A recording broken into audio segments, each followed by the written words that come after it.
नाशिक महापालिकेच्या निवडणुकीमध्ये प्रभाग क्रमांक 10 मधील राजकीय वातावरण आता चांगलंच तापलंय. राष्ट्रवादी काँग्रेस पार्टीचे अजित पवार गटाचे अधिकृत उमेदवार पोपटराव जेजुरकर यांनी प्रचारामध्ये मोठी आघाडी घेतली असून विकास हाच केंद्रबिंदू मानत जेजुरकर यांनी संपूर्ण प्रभाग पिंजून काढण्यास सुरुवात केली आहे. मतदारांचा त्यांना उत्स्फूर्त प्रतिसाद मिळत असल्याचं चित्र यावेळेस दिसत आहे. प्रभाग क्रमांक 10च्या सर्वांगीण विकासाचा विडा उचलून पोपटराव जेजुरकरांनी आपल्या प्रचाराचा धडाका लावला. मी केवळ निवडणूक लढवण्यासाठी नाही तर प्रभागाचा चेहरा-मोहरा बदलण्यासाठी मैदानात उतरलो आहे, अशा शब्दांमध्ये जेजुरकर यांनी आपला निर्धार व्यक्त केला.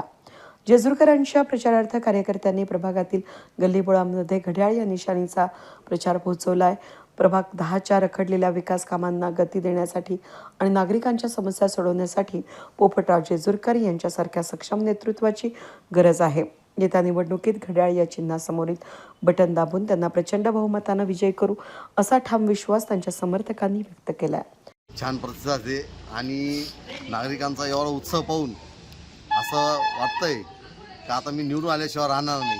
कारण नागरिकांनीच मनावर घेतलेलं आहे. कारण हे जे इलेक्शन आहे ही आता नागरिकांची निवडणूक झालेली, ही माझी निवडणूक राहिलेली नाही. कारण इतकं मनावर घेतलं आहे. मी भारावून गेलो अशा गोष्टीमुळं का मी आयुष्यात पहिल्यांदाच इलेक्शनला उभं राहिलो, परंतु असा प्रतिसाद मला मी किती माझ्या मित्रांची किती प्रचार केले होते त्या पिरियडला मी पाहायचो, पण तरी पण असा काही प्रतिसाद कधी मला कोणाचा दिसला नव्हता. तेवढा प्रतिसाद मला दिसू राहिला.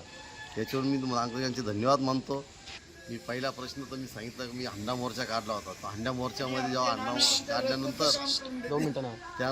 त्या हंडा मोर्चा काढल्यानंतर थोड्या दिवस शांतता पाणी आलं, त्यानंतर परत पाण्याचा प्रॉब्लेम चालू झाला. पाण्याचा पहिले प्रश्न सॉल्व करेन, कारण माझ्या माता भगिनींना जो पाण्याचा प्रश्नाचा त्रास होतो, ज्या पाण्यामुळे त्रास होतो, पाणीच भेटत नाही, तर तो प्रश्न पहिले मी सॉल्व करीन. त्याच्यानंतर मी अशोकनगरला जी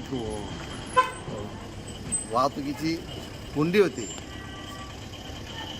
आणि भाजी मार्केटपाशी का जे अर्धा एक तास माणूस आटकून राहतो त्या ट्रॉफिकमध्ये, तर त्याच्यासाठी मी पहिले तिथं एक उड्डाणपूल बनवी. त्या उड्डाणपुलामुळं का जेणेकरून अशोकनगरची ट्रॉफिक जी आहे ती कमी होऊन जाईल आणि वरच्यावरतून श्रमिकनगर साईडला जाणारे किंवा इकडं आपल्या जाधव संकुला येणारे हे जे वाहनं आहे हे वरतून उड्डाणपुलावून जातील, म्हणजे जेणेकरून तिथला ट्रॉफिकचा प्रश्न सुटून जाईल. आणि राहिला रस्त्यांचा विषय, तर आता तुम्ही पाहता इथंच बघा किती कसा रस्ता आहे बनलेला आहे. इथं जेव्हा मी प्रचार करत होतो तेव्हा नागरिक मला सांगत होते का बाई इथं तुम्ही आले, परंतु तुम्ही निवडून आल्यानंतर पहिल्यांदा आमच्या रस्त्याचं काम करा, कारण आम्हाला याच्यातून पावसाळ्यामध्ये इतका त्रास होतो का काही लिमिट नाही त्याला. तर मी पहिले त्या रस्त्याचं बी काम आल्या चालू करीन. प्रचार करत असताना काही नागरिकांनी आपल्याला दहशतमुक्त प्रभाग करण्याचं सुद्धा सांगितलं होतं. त्यांनी सांगितलं का हा प्रभाग आपला फार दहशत निर्माण झाली या प्रभागामध्ये. तर आता पोलिसांनी जे कायद्याचा बालेकिल्ला केला आपला, तर नाशिक जिल्हा कायद्याचा बालेकिल्ला, तर त्याच्यामुळं दहशत कमी झाली. ही दहशत अशीच राहिली पाहिजे. याच्यासाठी परत गुंड प्रवृत्तीचे लोक निवडून यायलाच नाही पाहिजे असं नागरिकांचं म्हणणं आहे.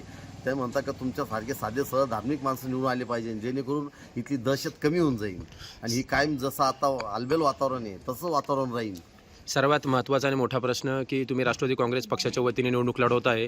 तुमच्या प्रचारासाठी समीर भुजबळ असतील, छगन भुजबळ असतील, प्रचारासाठी कधी येणार आहे? येणार आहेत ना, समीर भाऊ येणार आहे, साहेब पण येणार आहे आणि परत नरहरी झिरवळ, परत खोसकर तात्या, हे सगळे जे आहेत आमच्या राष्ट्रवादीचे मोठमोठे नेते ते सगळे प्रचारासाठी येणार आहे. आज त्यांनी ऑफिसच्या उद्घाटनाला पण येणार आहे आणि परत शनिवारच्या दिवशी मोठी सभा ठेवली आपण, त्या सभेला बी सर्व नेते मंडळी हजर राहणार आहेत. गेल्या काही दिवसांपासून पोपटराव जेजुरकर यांनी वैयक्तिक गाठीभेटी आणि पदयात्रांच्या माध्यमामधून प्रभागातील कानाकोपरा गाठला आहे. रस्ते, पाणी, स्वच्छता आणि आरोग्य या मूलभूत प्रश्नांवर त्यांनी मतदारांशी थेट संवाद साधला असून त्यांच्या या जनसंपर्कामुळे प्रभाग 10 मध्ये जेजुरकरांचं पारडं जड मानलं जातंय.